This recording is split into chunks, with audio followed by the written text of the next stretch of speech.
আমি আমার ভাইয়ের নিঃস্বার্থ মুক্তির জন্য আপনাদের কাছে দাবি চাচ্ছি। তাকে বারবার মিথ্যা মামলায় গ্রেফতার করা হচ্ছে।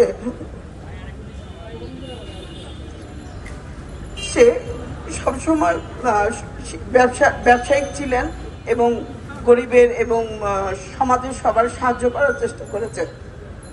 সেলিম প্রধান সবসময় চেষ্টা করেছিলেন আমাদের নারায়ণগঞ্জকে পরিষ্কার করার জন্য। তাকে মিথ্যা মামলায় বারবার অ্যারেস্ট করা হচ্ছে। উনি ছোটবেলা থেকে উনি বিদেশেই ছিলেন। দেশে আসার পরে তার ছোট বাচ্চা বলতেন, বাবা বাংলাদেশটা এত নোংরা কেন? তখন থেকে সে চেষ্টা করেছিলেন যে দেশটাকে পরিষ্কার করতে, বিশেষ করে নারায়ণগঞ্জ শহরটাকে। তাকে বারবার মিথ্যা মামলায়, এর আগেও একবার গ্রেফতার করেছেন মিথ্যা মামলায়। 7 মাস তাকে টোটালি সে নিরপরাধ মানুষ, কোনো অপরাধ তা প্রমাণ করতে পারে নাই কেউ। আমরা সব জায়গায় জায়গায় গিয়ে পৌঁছেছি, কিন্তু কেউ আমাদের কোনো সহযোগিতার হাত বাড়ায় নাই। আজকে আপনাদের মিডিয়ার মাধ্যমে আমরা চাই যে তার একটা সুষ্ঠু বিচার দাবি করতে। এজন্যই আজকে আমরা এসেছি ফ্যামিলির পক্ষ থেকে। তার বাচ্চারা, ছোট ছোট বাচ্চারা তার অপেক্ষায় বসে থাকে বাসায়, কখন তার বাবা আসবে, কিন্তু এখন পর্যন্ত এরকম কোনো সুষ্ঠু কেউ কোনো বিচার করতে পারেনি। আমরা চাই উনি নির্দোষ হলে কেন উনি শুধু শুধু এই হয়রানির শিকার হবে। বাংলাদেশের নতুন সরকার এখন ক্ষমতায় এসেছে।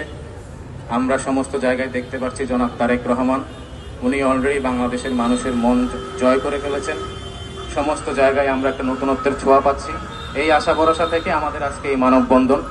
আমরা পরিবারের পক্ষ থেকে বাংলাদেশ সরকারের প্রধানমন্ত্রী জনাব তারেক রহমানকে বিনীতভাবে অনুরোধ করছি, আমাদের এই বিষয়টি একটু দৃষ্টিগোচর করেন, আমাদেরকে এই অন্যায়ের হাত থেকে মুক্ত করেন, এই হয়রানির হাত থেকে মুক্ত করেন। আমাদের পরিবারকে, সেলিম প্রধানকে, তার 3টা সন্তান আছে, তার একটা পরিবার আছে। আমাদের ন্যায় বিচার পাওয়ার জন্য আমাদের পথটাকে একটু স্মুথ করেন, আমরা যেন ন্যায় বিচার পাই। আমাদের শুধু এটাই দাবি, আমরা ন্যায় বিচার দাবি করছি, আর কোনো কিছু আমাদের দাবি নেই, কারো প্রতি আমাদের কোনো অভিযোগ নেই।